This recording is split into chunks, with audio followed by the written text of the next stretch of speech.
We escaped the bitter winter for a few days and drove to the desert where it was surprisingly cold. I'm not sure if it was the yucca trees or the mountainous boulders or the expanse of the arid landscape that just extended beyond my gaze, but the place had a quiet otherworldliness to it.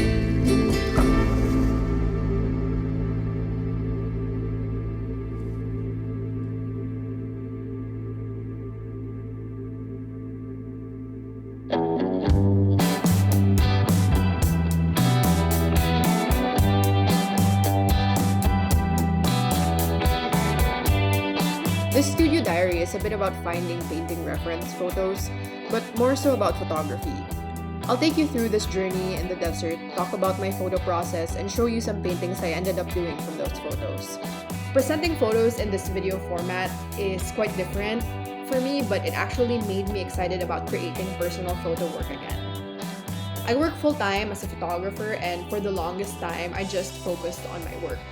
I stopped going on photo walks, I stopped seeing with my camera when I wasn't at work, and it was kind of like a switch I could turn on and off.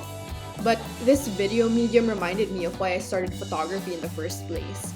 It reminded me of what it felt like to wander, to be fascinated, and to take pictures, not because they were newsworthy, but for the simple reason that I found something beautiful or interesting. So with a 35mm disposable film camera from Kodak and a digital rangefinder, I just wandered around and we found quirky scenes like this crochet museum and the most photogenic toilets in the middle of the desert. Photographing in the desert provides a light and color palette that I just have not experienced anywhere else. And while it was awesome for photos, I was kind of nervous about my ability to translate that warm light and those rough textures onto a painting. My limited attempts at painting the desert before were not very successful, and so we'll see how this goes. I decided to paint several mini paintings from this trip because I couldn't choose just one. The first one is based on this photo which has a composition that I like, but it actually turned into a very blurred photo which was not usable in my opinion. I decided to paint it instead.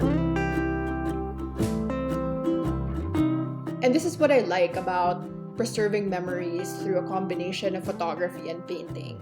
I've developed a resistance to just chucking bad photos in the trash bin because they can find a new life as a painting reference. So the moment isn't really wasted, it's just transformed into something else.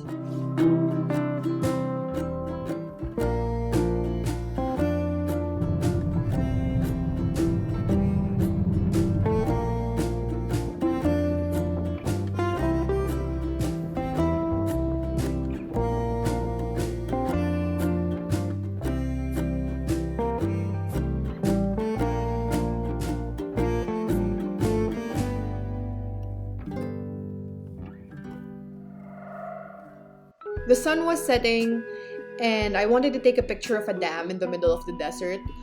We walked and walked until we realized that we were actually right in the middle of the dam and there just wasn't any water in it at the moment. So we missed the sunset because we were on the wrong side, and the shadows turned the rough orange desert into tender pastel colors, which was really beautiful in a different way. While photographing during golden hour is ideal, there's really no light that's not workable. Yes, the mood changes with light, but as long as you know how to photograph around it, it can work. I wanted to create a painting in the soft light, and it's very different from the first one, which is punchier and more vibrant. I tried to create a pastel color scheme and tried to channel Lori Ann, who's one of my favorite painters, but my values were too dark and I didn't quite get the orange glow of the sunset and its relationship to the shadows. It's quite an experience to photograph and paint the same place in different lighting conditions, and it just reinforces how defining light is in photography and painting. This painting didn't really turn out quite the way I wanted it to, but I learned a few things about light from this exercise, and that's really the point of this channel, not being afraid to make mistakes and learning from them.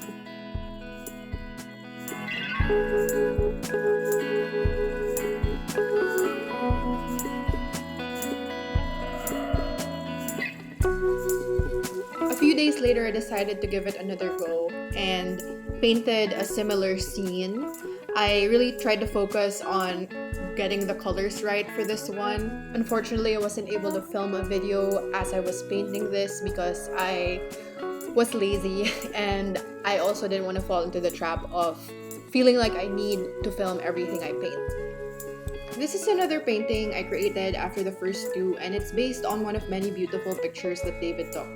I was attracted by the balanced composition and how he framed it to make a busy scene simple.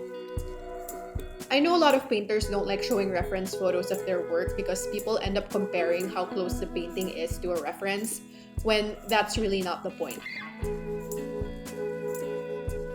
Before cameras were invented, painters primarily strived for realism. But when cameras entered the picture, it gave painters the freedom to be more expressive and less realistic. And that's really what I'm trying to do with my landscapes.